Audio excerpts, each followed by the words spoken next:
बिस्मिल्लाहिर्रहमानिर्रहीम अस्सलाम वालेकुम। बहुत देर कर दी मेहरबा आते आते। आपको मेरे फेस एक्सप्रेशन से भी पता लग रहा होगा कि मैं बहुत ज़्यादा आज खुश हूँ। और खुश किस वजह से हूँ कि जो एक बड़ा क्राइसिस का टाइम चल रहा था पाकिस्तान की इकोनॉमी के ऊपर, अब वो बड़ी तेज़ी के साथ झटता हुआ नज़र आ रहा है। और सबसे बड़ी खुशखबरी जो आप तक पहुंच गई है वो है IMF के साथ जो स्टाफ लेवल एग्रीमेंट हो गया है। और इंशाल्लाह दिसंबर के अंदर वो पाकिस्तान को $710 मिलियन यानी कि 71 करोड़ डॉलर वो इंस्टॉलमेंट देने जा रहे हैं। और उसका सबसे पहला नतीजा आज ये निकला है कि डॉलर को एक बड़ा झटका लग गया है। और अभी मार्केट अभी इस वक्त चल रही है तकरीबन ये अभी 1.5-2 घंटे रहते हैं मार्केट क्लोज होने में।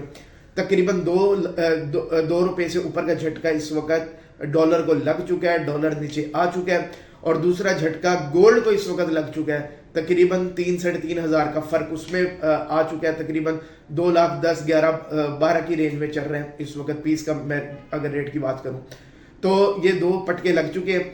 और इसके साथ एक और इस वीडियो के एंड में मैं बताने जा रहा हूं कि एक बड़ी खबर जो है, जिन लोगों ने बैंकों में पैसा रखा था उनके लिए एक बड़ी बुरी खबर आ रही है। और वो मैं अभी शेयर भी कर देता हूं, लेकिन उससे पहले कुछ अच्छी बात हो जाए।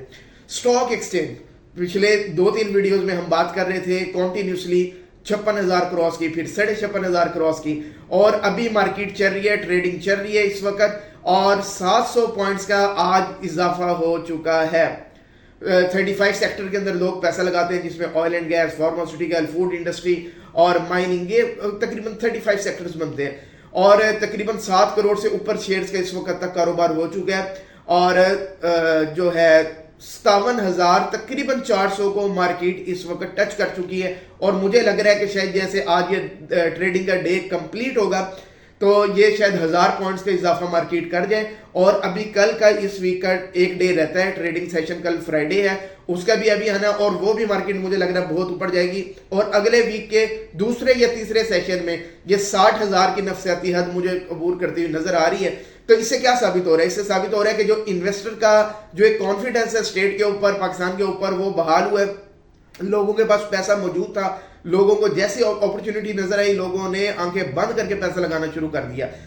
अब इसके साथ एक बैड न्यूज एक्सपेक्ट हम कर रहे थे कि शायद IMF की तरफ से एक बैड न्यूज ये आने वाली है कि रियल एस्टेट के ऊपर एक नया टैक्स लगाने जा रहे हैं। लेकिन अल्लाह का शुक्र है ऐसा कुछ नहीं हुआ, नया टैक्स फिलहाल ऐसा कुछ भी नहीं लगा। अब नया झटका जो लगना है वो रियल एस्टेट को लगने जा रहा है। ये पॉजिटिव झटके की बात कर रहा हूं, नेगेटिव की नहीं। नेगेटिव तो बहुत ज्यादा लग चुके हैं। दो चीजें इकट्ठी हो चुकी है। IMF से मुज़ाकरात कामयाब हो गए। IMF से 70 करोड़ डॉलर मिलने का मतलब यह है कि अब आपको एशियन बैंक से भी आपको पैसे मिलेंगे, वर्ल्ड बैंक से भी आपको पैसे मिलेंगे।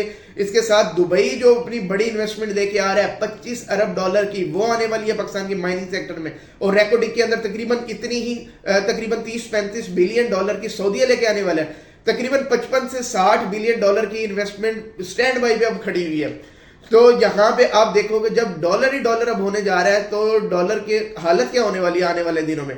और उसके अलावा जो हमारा ओवरसीज पाकिस्तानी था वो बहुत ज्यादा पाकिस्तान में रेमिटेंसेस भेज रहा है। और वो रिकॉर्ड जो है ना, पिछली वीडियो में मैंने बात की थी, रिकॉर्ड हद तक वो पाकिस्तान में पैसा भेजना शुरू हो गया।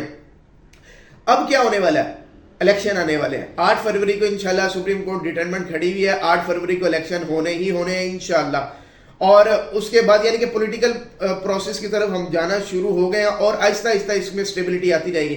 हर गुजरते दिन के साथ अब लोगों ने रियल एस्टेट को ऊपर जाते हुए देखना है। और ये जैसे ही 8 फरवरी का इलेक्शन होना है उसके बाद 2021 की सूरत हाल आप इंशाल्लाह फिर देखेंगे। और फिर देखेंगे कि कैसे लोगों के अब दोबारा छक्के लगने वाले हैं। और ये मैं बातें नहीं कर रहा, जब 21 के अंदर बूम आया था तो उसके खिलाफ भी मैंने बात की थी कि ये बैलून फटने वाला है। लोगों ने बहुत ज्यादा उस वक्त क्रिटिसाइज किया मुझे, लेकिन आज मैं ही कह रहा हूं कि ये चीज आती हुई नजर आ रही है। अब 8 फरवरी के बाद से हालात बिल्कुल पाकिस्तान के रियल एस्टेट के चेंज होने, इतना पैसा रियल एस्टेट में आने वाला है। अच्छा, इसके अंदर ये नहीं है कि आपने हर एरी गैरी सोसाइटी के अंदर इन्वेस्ट कर दें या प्लॉट उठा लें, फाइलें उठा लें, मैं ऐसा कुछ भी नहीं आपको कह रहा। रियल एस्टेट का अब मतलब पता क्या? कंस्ट्रक्शन इंडस्ट्री को कह रहा हूं मैं रियल एस्टेट। अब प्लॉट्स वाली कहानी इस हद तक नहीं है कि जी आप प्लॉट लोगे तो वो जी 6 महीने में डबल हो जाएंगे या 20% 30% दे देंगे, उसकी मैं बात ही नहीं कर रहा हूं। उसके अंदर शायद इतना एप्रिसिएशन नहीं आएगा। कंस्ट्रक्शन इंडस्ट्री के अंदर बहुत ज्यादा बूम आना है। अगर आपने प्लॉट लेना है तो इस नियत से लें कि अगले 6 महीने के अंदर उसकी कंस्ट्रक्शन मैंने शुरू करनी है, क्योंकि पैसा अब आपको मिलेगा कंस्ट्रक्शन इंडस्ट्री के अंदर। तो उसके बारे में हमारी पहले भी वीडियोस आई हुई हैं, आगे भी आती रहेगी। तो ये आप हमारे चैनल को सब्सक्राइब करें, देखते रहें। और कंस्ट्रक्शन अगर आप ओवरसीज में बैठे हैं हमारे साथ कंसल्ट करें। यहाँ पे प्लॉट वगैरह किसी अच्छी जगह पे हम आपको बिल्डर लोकेशन का प्लॉट आपको दिलवाते हैं। उसके बाद हम आपको बड़ी चीप प्राइसेस में 2350 रुपए पर स्क्वायर फीट में, ग्रे स्ट्रक्चर पूरे लाहौर में नहीं है, आपको प्रीमियम क्वालिटी हम बना के देंगे इंशाल्लाह। और ऐसा बना के देंगे कि आपकी वो चीज जो है ना, वो लिक्विडिटी जो है ना, वो बड़ी अच्छी होगी। हाथों हाथ आपकी चीज इंशाल्लाह निकलेगी। वो जब आप आएंगे हमारे साथ चलेंगे तो हम आपके साथ प्लान शेयर करेंगे। तो कंस्ट्रक्शन इंडस्ट्री का बूम आने लगा है, रियल एस्टेट का बूम आने लगा है।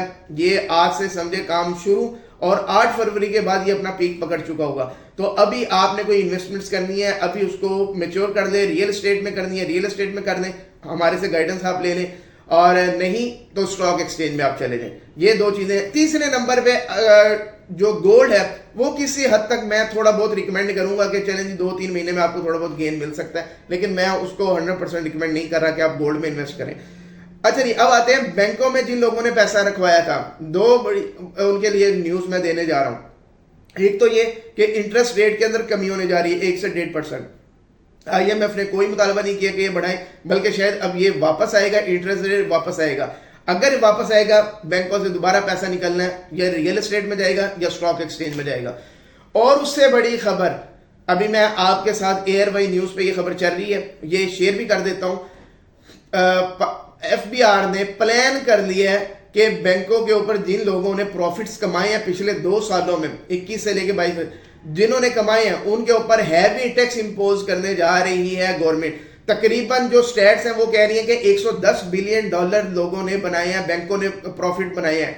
एक्स्ट्रा ऑर्डिनरी प्रॉफिट्स बने हैं, क्योंकि इंटरेस्ट रेट ऊपर चला गया था, बड़े लोगों ने पैसा बनाया। $50 बिलियन तक एक्सपेक्ट किया जा रहा है कि टैक्स लगने लगे हैं बैंकों के ऊपर। अब आप खुद अंदाजा लगा लेंगे मार्केट किधर जानी है। अब ये पैसा निकलेगा या नहीं निकलेगा। लोगों का अरबों रुपया बैंकों में पड़ा हुआ है, और वो इसी उस पे था कि इंटरेस्ट बढ़ेगा, लेकिन अब तो इंटरेस्ट तो कम होने जा रहा है। उसके बाद नई टैक्सेशन जो लगने जा रही है बैंकिंग सेक्टर के ऊपर, तो उसके बाद ये पैसा कहां जाएगा? ये स्टॉक एक्सचेंज में जाएगा, ये रियल एस्टेट में जाएगा। रियल एस्टेट में इसलिए आएगा, पॉलिटिकल स्टेबिलिटी आ रही है, वर्ल्ड बैंक और ये सारी चीजें जो है ना आपके ऊपर इत्मीनान का इजहार कर रही हैं, इंडिकेटर पॉजिटिव आ रहे हैं। ओवरसीज तो पहले ही हाथों में पैसा लेके बैठा हुआ है, वो तो पहले ही देख रहा था कि कोई मुझे ग्रीन सिग्नल मिले सही। और ये अब आप देखेंगे हालात 2021 से भी मुझे बहुत ऊपर जाते हुए नजर आ रहे हैं। उम्मीद है वीडियो पसंद आई होगी। कमेंट बॉक्स में मुझे लाजमी बताइएगा, और चैनल सब्सक्राइब नहीं किया वो करें। अच्छा, नीचे हमारा व्हाट्सएप का कम्युनिटी ग्रुप आ रहा है, आप उसको ज्वाइन कर दें। इन्वेस्टर के लिए, रियल एस्टेट इन्वेस्टर्स के लिए वो है, उसके अंदर हम अच्छी अच्छी अपॉर्चुनिटीज जो हैं, जो इन्वेस्टर के लिए अच्छी हैं, तो वो हम शेयर करते रहते हैं। तो आप जो है ना उस प्लेटफॉर्म को ज्वाइन करें। Thank you very much.